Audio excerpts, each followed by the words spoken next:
Friedman here to talk to you about the recent New York City Meritas Dance and Theater Festival. Yeah, that was a very fun time. It was a very busy trip, packed with workshops, both on the dance and theater side, as well as time to get to see the city, and the kids got to go ice skating, and we saw a couple Broadway shows. We saw Aladdin, and then there was an option between Matilda and Chicago. Some of our students chose Matilda and some chose Chicago. New York City was a great time, and it was just a good opportunity for us to learn choreography from New York choreographers in different studios like Alvin Alley, and it was really cool how all of Meritas dance teams were there, and you can talk to them and make friends, and it was really fun. We had a lot of memories. This trip was a great experience for both departments, as they were able to learn new skills to bring back to Lake Mary Prep. I'm Sarah Friedman, signing off for GNN. During school, students normally have one teacher per class, but how would it be if two teachers from different subjects got together to teach a class from different points of view? We caught up with Ms. Moore and Ms. Morrell to learn more about this project.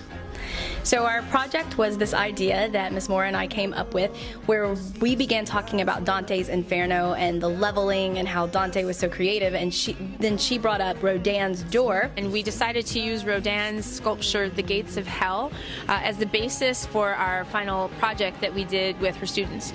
It was really fantastic to see the kids make the connections between the rule of thirds visually with the levels of hell and how those are divided up by threes.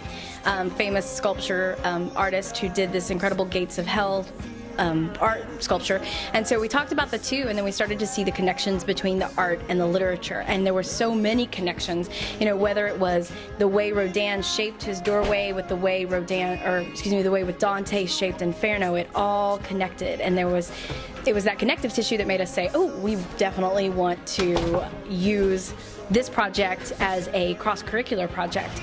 To connect some of the literary concepts in Dante's Inferno and some of the artistic concepts that my students study, and create a project that connected them both.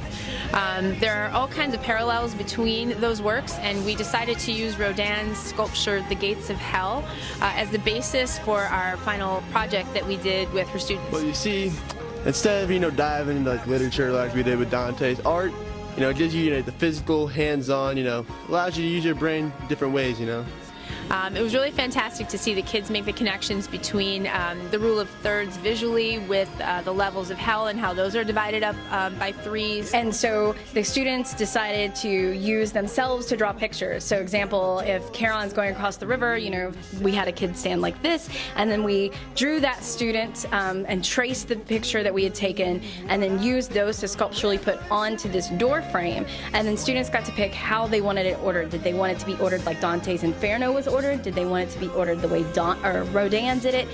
And so all of these decisions brought us to the whole point of the project, which was to talk about how the decisions we make in art are very similar to the decisions we make in writing, which is brainstorming, planning, starting it, editing it, revising it, and then finally publishing it. I think it was really a collaborative, really interesting way to sort of interdisciplinary tie the arts together. I'm Gabriel Jarrett, signing off for GNN.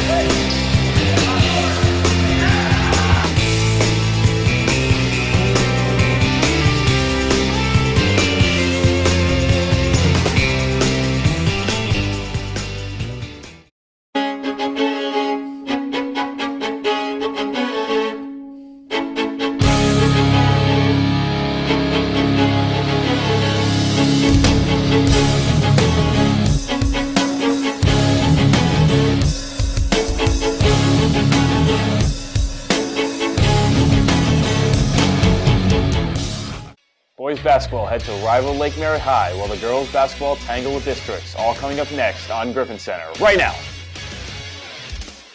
Hello, I'm Casey Wright and welcome to Griffin Center. The boys basketball team has their big last regular season game against town rivals Lake Mary High, and then it's on to districts. The girls basketball team went on to districts Monday, defeating Warner Christian with a huge win in the district playoffs. They now move on to the next round. Also, as most of you know, it's Super Bowl week, and I went around asking who they thought was going to win the Super Bowl, Patriots or Seahawks.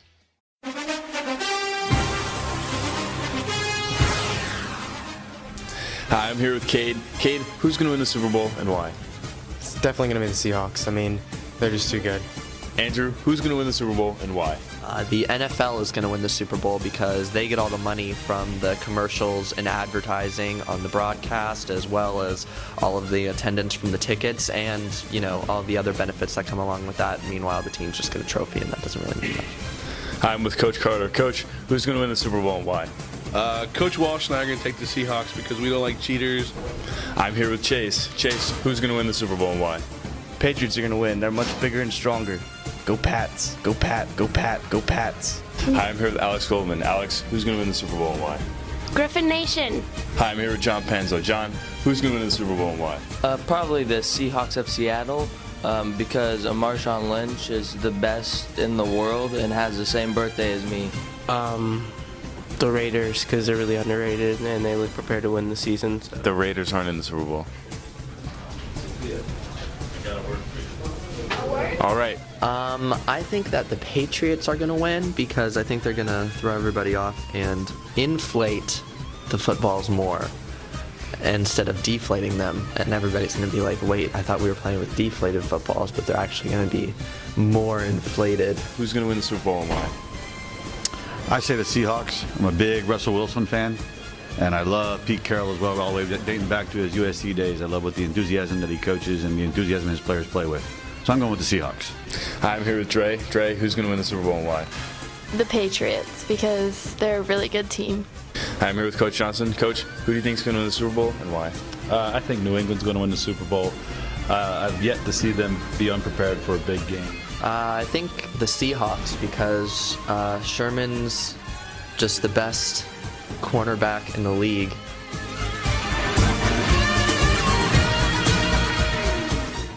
If you had to ask me who was going to win, I would say Seahawks, simply because I love watching the Patriots lose. Don't forget our big show next week on February 5th, where I will be introducing the spring sports of this year. I'm Casey Wright, and this is Griffin Center. Thanks for watching. Just a friendly reminder that the City Hawking Dance is this Saturday from 8 to 10 p.m. So be there, have fun, but always remember and stay classy on P.